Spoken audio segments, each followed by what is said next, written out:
नमस्कार, स्वागत है आपका। और आज एक खास चर्चा करेंगे मसालों पर, जहां पर तेजी को शायद नजर लग गई है। जीरे में कीमतें आसमान छूने के बाद वापस ढलान पर हैं। एनसीडीएक्स पर भावों में लगातार दूसरे महीने गिरावट यहां पर जारी है। वहीं अगर हल्दी की बात करें तो इसका रंग भी फीका पड़ा है। अगर इस हफ्ते की ही बात की जाए तो जोरदार गिरावट यहां पर हल्दी में देखने को मिली है। लगातार चौथे महीने भावों में गिरावट यहां पर बनती हुई नजर आई है।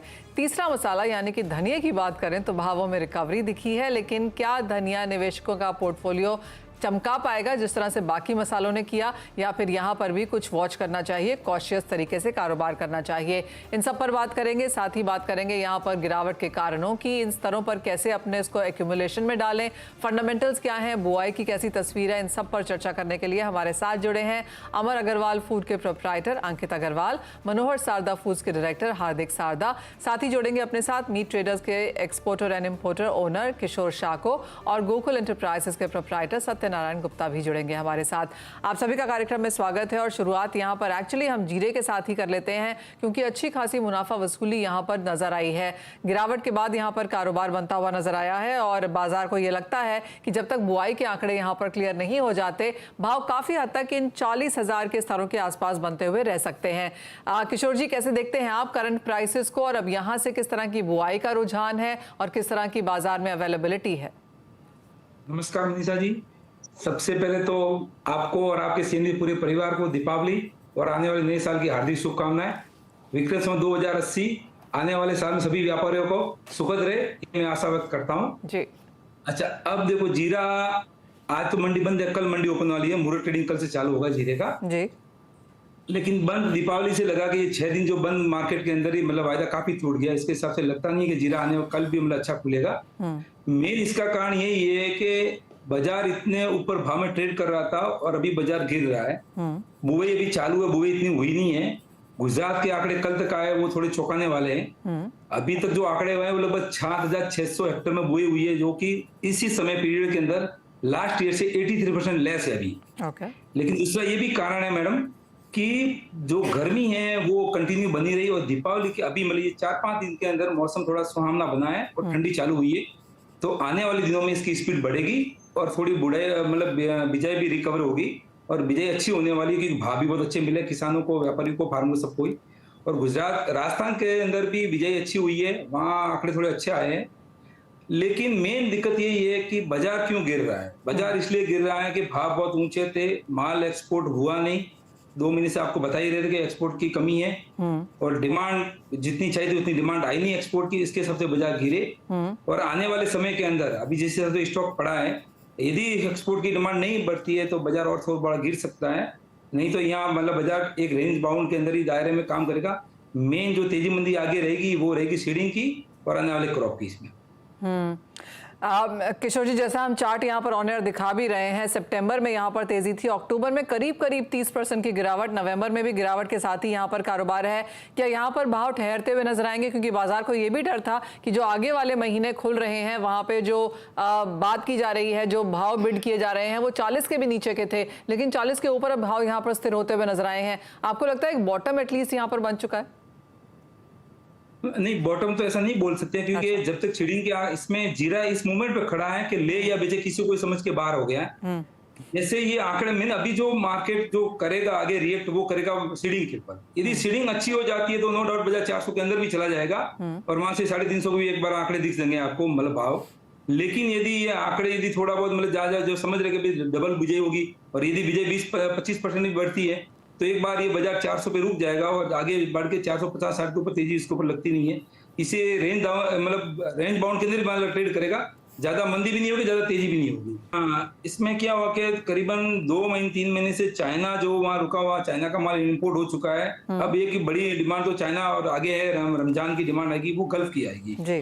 तो जनरली जनवरी के अंदर इस बार गल्फ की डिमांड अच्छी आनी चाहिए, क्योंकि सभी जगह हैंड टू माउथ माल है। माल इतना लंबा चौड़ा किसी के पास नहीं है, चाहे इंडिया हो चाहे फॉरेन हो।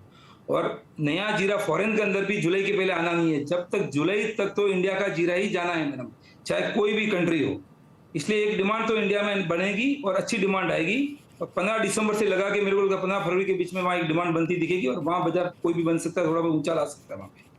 ठीक है, ऑफ कोर्स आपके पास फिर से लौटेंगे और जानेंगे कि किस तरह के प्राइसेस रह सकते हैं, किस तरह से अगर कोई कारोबारी यहाँ पर देख रहा हो हेज करने के लिए तो वो यहाँ पर क्या करें। लेकिन बात हल्दी की करेंगे, क्योंकि अगर इस हफ्ते की बात की जाए तो हल्दी में जिस तरह की मुनाफा वसूली देखने को मिली है वो काफ़ी बड़ी है। फ्राइडे की बात की जाए तो यहाँ पर 4 से 5% की गिरावट हमने बनते हुए देखी थी। हार्दिक, कैसे देखते हैं आप यहाँ पर प्राइसेस को, क्योंकि सभी का ये मानना है, सभी का ये कहना भी रहा कि आगे अगर आपको कोई मसाला यहाँ पर कमा के देगा तो वो हल्दी है। 2024 के लिहाज से भी सबने यही बोला है, चाहे वो टेक्निकल वाले हैं, फंडामेंटल्स वाले हैं, सबका मानना है कि हल्दी में जिस तरह के फंडामेंटल्स हैं काफ़ी स्ट्रांग रहेंगे। लेकिन ये जो नियर टर्म भारी भरकम गिरावट आते हुए नजर आई है, इसके क्या कारण है और आपका क्या व्यू है, आगे जाके कैसे रह सकते हैं प्राइसेस? धन्यवाद मनीषा जी। पूरे भारतवर्ष के आपके दर्शकों, दुनिया के दर्शकों को दीपावली और नए साल की बहुत बहुत शुभकामनाएं। हल्दी, जिसको हम लक्ष्मी भी कहते हैं, और 2024 की पिछले अपने बात इसमें भी बात हुआ था कि जो भी होगा ये दिसंबर का जो एक्सपायरी जो एनसीडीएक्स में माल लगा हुआ है उसका प्रेशर के कारण से एनसीडीएक्स में ये मंदी है। दूसरी एनसीडीएक्स में मंदी है कि फ्यूचर और स्पॉट में बहुत बड़ा डिफरेंस है। फिजिकल में मंदी आज भी हल्दी लेने जाए तो हल्दी प्रेम से मिलती नहीं है। फ्यूचर फिजिकल में 500 की मंदी भी नहीं आई है। जो भी डिफरेंस था वो अभी फिजिकल और फ्यूचर का एक रूप इस दिसंबर में होने वाला है। आने वाला जो फसल, जो पहले जो क्रॉप कम था, आने वाला सोइंग कम होने के कारण से उसके भाव 70 तक चले गए। अब डिमांड लोगों के पास, लोगों ने इतना माल ले लिया कि साल भर की डिमांड आ गई। तो लोगों को जो लग रहा था कि दीपावली के बाद डिमांड निकलेगी, दशहरे पे डिमांड निकलेगी, वो नहीं निकली। लेकिन अब आने वाला पूरा साल यानी देखा गया है कि कितना भी बड़ा फसल हो, दीपावली से लगाकर मई महीने तक अब यहाँ से त्योहार चालू होंगे, शादी ब्याह चालू होंगे, मसाला कंपनी का खुद का माल निकला होगा, सबको नया माल लेना पड़ेगा, पाइपलाइन में माल कम हो जाएगा, तो सारी डिमांड भी निकलेगी। और यह बात ध्यान देना बहुत जरूरी है कि बारिश कम आने के कारण से 1.5 महीना से 2 महीना हल्दी की सोइंग लेट हुई है, तो आने वाली फसल भी लेट होगी। मुहर्रम का महीना आ रहा है, रमजान का महीना आ रहा है, तो दुबई और ईरान सब जगह जो पाइपलाइन खाली है उसकी डिमांड भी दिसंबर और जनवरी में आने वाली है। तो पाइपलाइन खाली है, मसाला कंपनी खालियां हो रही है, सबको नया माल लेना है। और ये जो मौका है जिस कारण से एनसीडीएक्स में जो बड़ा माल स्टॉक लगा हुआ है, तो लोग कुछ बिलिंग का कारण होगा, जीएसटी के कारण से होगा, लोग इन्वेस्टर इसमें नए लोग नहीं आ रहे। तो यह मौका जो इन्वेस्टमेंट कर सकता है दिसंबर की डिलीवरी में उठाने में, उनको बहुत बड़ा इसमें फायदा हो सकता है। और ये मंदी फिजिकल की नहीं है, ये मंदी एनसीडीएक्स के कारण से, माल लगने के कारण से।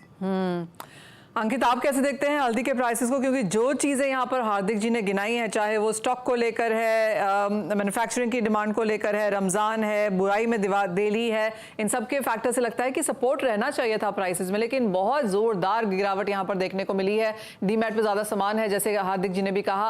आप कैसे देखते हैं यहाँ से अब फंडामेंटल्स को? मनीषा जी, जैसा कि हम लगातार पिछले 2-3 महीनों से डिस्कस कर रहे हैं, हल्दी मल्टी ईयर हाई पे ट्रेड कर रहा था और उन लेवल्स पे डिमांड काफी कमती हो गई थी पिछले 2-3 महीनों से। मतलब चाहे आप एक्सपोर्ट की डिमांड ले लें, डोमेस्टिक ट्रेडर्स की डिमांड ले लें या मसाले वालों की डिमांड ले लें, काफी डिमांड कमती हो गई थी, जिसका रिफ्लेक्शन अपने को एनसीडीएक्स के प्राइसेस में भी देखने को मिला है। तो जैसा कि हार्दिक जी ने कहा, इट वाज वेरी अपेरेंट कि ये प्राइसेस कहीं ना कहीं फिजिकल मार्केट के साथ सिंक्रोनाइज होना ही था, जो कि होता नजर आ रहा है।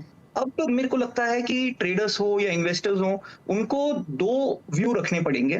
एक है शॉर्ट टर्म व्यू, जो कि अगले 20 दिन, 25 दिन, महीना, 1.5 महीने का व्यू रखना पड़ेगा, जिसमें कि टेक्निकल्स को देखते हुए, हल्दी की डीमैट की डिलीवरियां देखते हुए ये लग रहा है कि थोड़ा सा प्रेशर और बन सकता है प्राइसेस में। और ये जो आज 127-128 की रेंज में ट्रेड कर रहा है, we see the bottom forming around 115-117 rupees. और अगर कोई कारण से वो प्राइसेस आ जाते हैं और तो इन्वेस्टर्स को, ट्रेडर्स को एक लॉन्ग टर्म व्यू भी रखना चाहिए, जो कि अगले 6 मंथ्स या 1 ईयर का होगा, जो कि फंडामेंटल रीजंस पे बेस्ड रहेगा।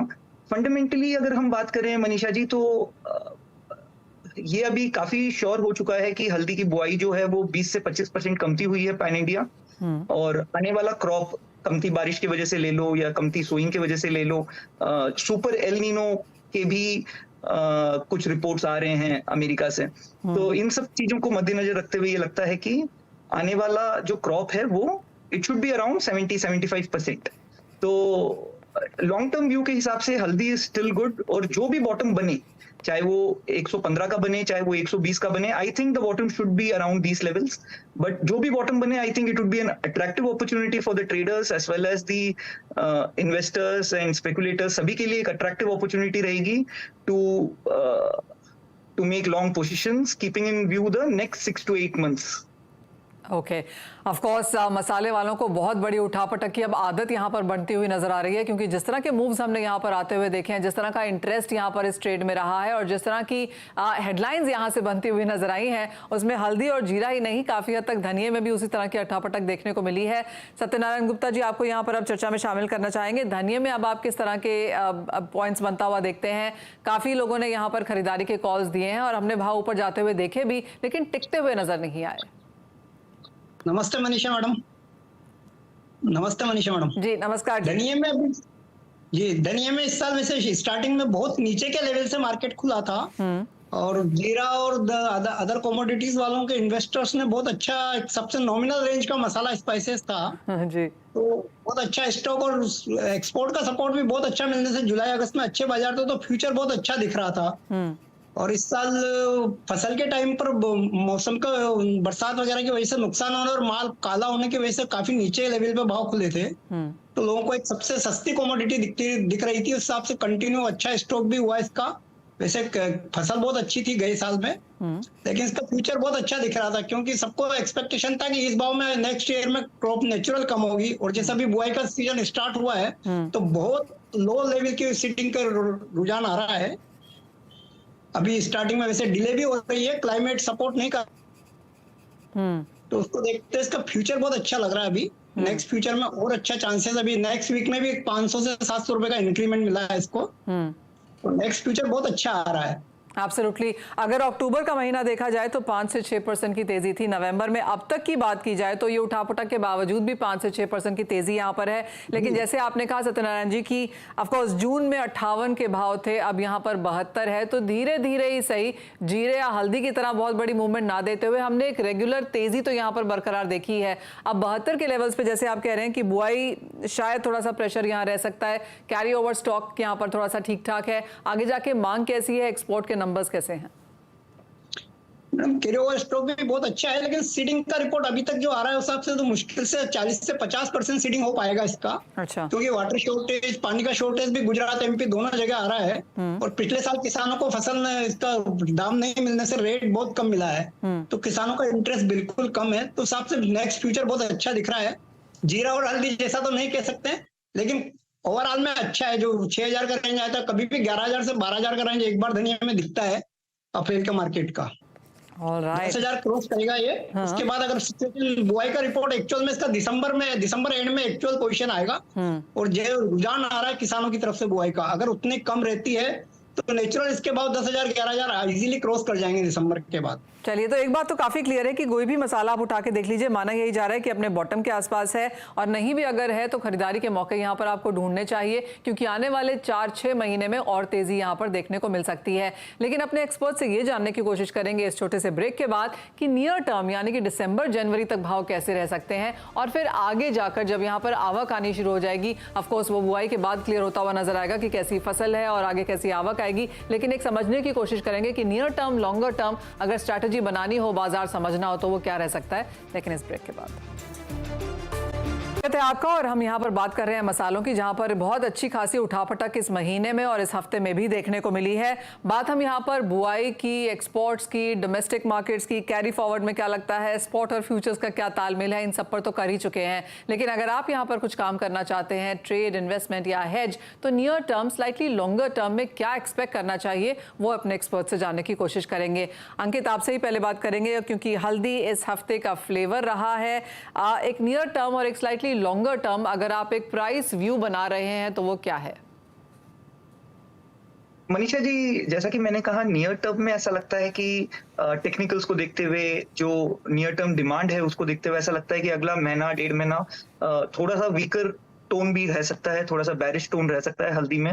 अभी जो ये 125-127 के लेवल्स हैं, it is very much possible कि the prices bottom out around 115 to 120 के रेंज में.